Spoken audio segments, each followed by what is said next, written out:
Namaste and welcome back to Waking Up with Mindful Serenity Yoga with Nancy. And I'm going to continue by answering a question from the jar.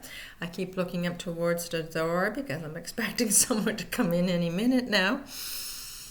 I tried waiting for that moment to come before I began, but it looks like, as is all things in life, the unpredictability of the situation is going to take me by surprise.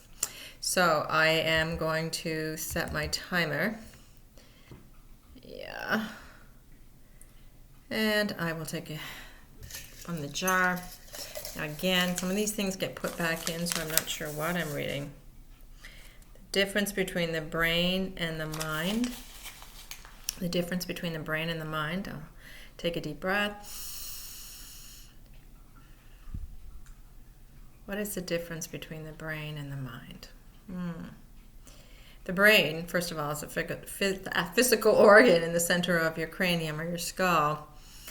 And it is the organ that is responsible for most of the physiological functions of the body. You know, it is the control center in the sense of the body. The brain is very physical.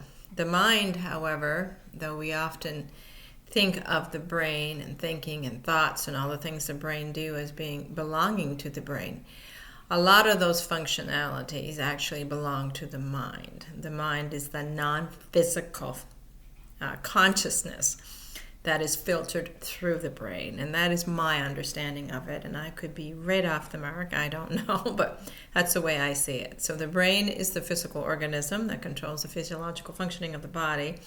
And the mind is the invisible consciousness that is filtered through the brain. When brain ceases to be, consciousness still continues. And a lot of neuroscientists, depending on what field of neuroscience they are originating from, will say that that's just a bunch of nonsense. As soon as the brain dies, there is no longer consciousness because consciousness is a function of the brain. I do not see it that way. I see the brain as being a filter for consciousness. And after reading and studying a lot of the works that's done by ions, and that was done on NDEs or near-death experiences and stuff that was done on brainwave function after death, and what people report when they're in a coma, when they come back, when their brain ceases to be active, they still have consciousness. They're still thinking. It's just like being in a deep sleep. The body is no longer functioning in the sense of the heart keeps beating and we're breathing, obviously, and there is some oxygenation and all that going on, cellular metabolism. But the brain is not, or the body's not moving. We don't need it to get from place to place. It's not there to protect us or whatever when we are in deep sleep. But there is still consciousness. Even though I'm not aware of what's going on during that sleep, there is still consciousness. Consciousness doesn't go away.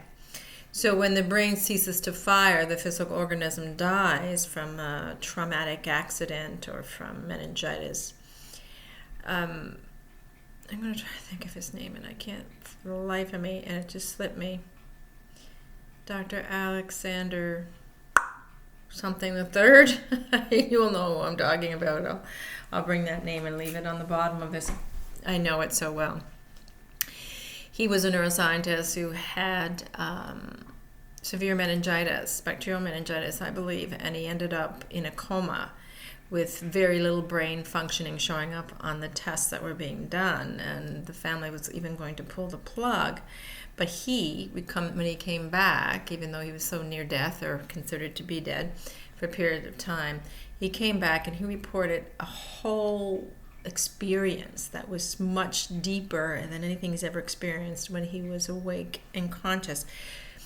And he wrote books about that and does a lot of speaking on that. And he himself was a neurosurgeon, so he had a scientific background, and these were things that were probably not something he would consider, speaking and talking about if it wasn't for his near-death experience. In fact, I think he lost a lot of credibility because of his speaking out about this NDE that he had and this consciousness that he experienced after brain death.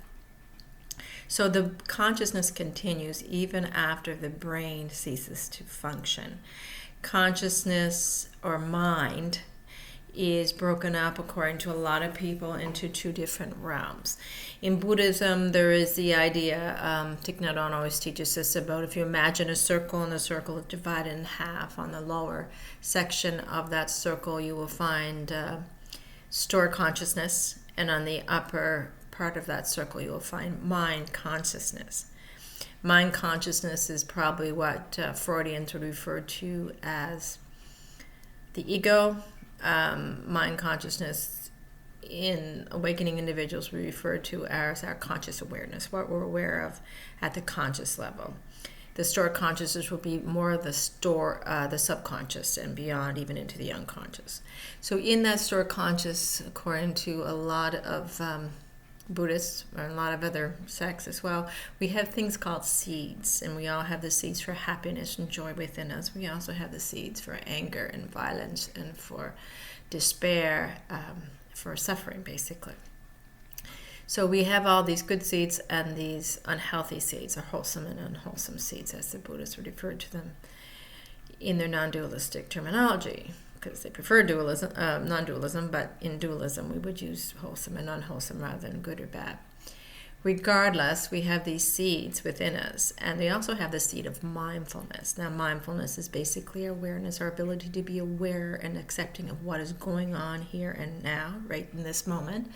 So we have this idea of these seeds being within us, say for the seed for happiness, and once that seed is watered, and selective watering is another thing that Thich Nhat Hanh also often uses if we're really trying to promote the growth of the wholesome seeds and to diminish the growth of the unwholesome seeds. So we may want to water happiness and joy. We might want to bring those up into our conscious awareness, into the upper part of that consciousness, into the upper part of the mind, so that we can experience joy and happiness, and it becomes habit. If we keep manifesting those seeds, growing those seeds, and they grow nice, healthy stalks, and they become habit formations and things that we're more likely to go to. If we water without, good intention, the unwholesome seeds like anger and fear and despair, they too will rise up into the upper part of our minds, the mind consciousness. And if we keep watering them intentionally or unintentionally, what's going to happen is those stalks as well are going to become very strong. The bases are going to become strong. And the more strong the bases are, the more likely we are going to have habit formations related to these emotional energies arising to the upper consciousness. So they become habit formations, and therefore we may have more negative thinking and negative experiencing. So in consciousness then, in mind, we have those two sections to be aware of, and our goal is always to keep the wholesome seeds up there and to keep the unwholesome seeds down as seeds. We don't want to keep growing them. If they do grow, of course, we don't resist them or anything like that. We treat them with nonviolent action. We treat them with nonviolent compassion and understanding as much as possible. But regardless, that is one idea of mind or consciousness. So that has nothing to do with the brain. So we tend to think of the mind as that thinks and feels, right? But if you were to dissect a section of my brain right now, you would not find thoughts or feelings. Not one thought, one feeling, one memory, one belief, one idea, one concept, one notion inside my brain, because it belongs to the non-physical, the mind. Our thoughts and feelings cannot be found on dissection of the brain because they are not in the brain. The brain, again, is just a filter that allows us to think through this form and this body we are in.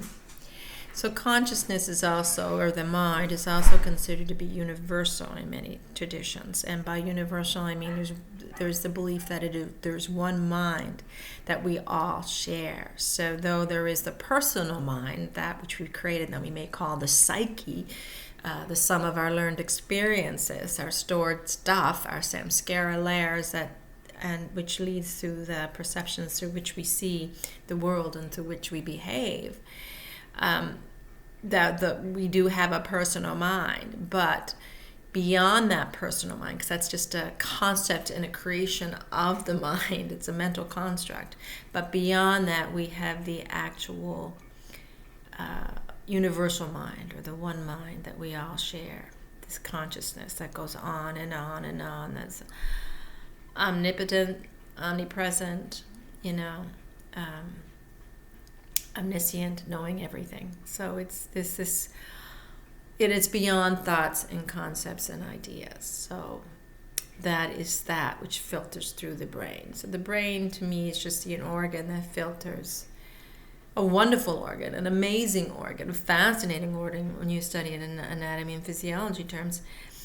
But just the same, it is just a physiological component here, as something that's to help this consciousness that we actually are, this mind that we're actually a part of, function in the physical world as we learn and grow and expand this mind, this consciousness through every experience we have here on Earth. So that is what I have to say about that. I'm not sure if it made any sense whatsoever. I just said I was going to get a video in today, and I think I did. I'm not sure what I'm doing for time, because my thing... Oh, look at that. Perfect timing. Thank you so much for joining me, and have an amazing day. Namaste.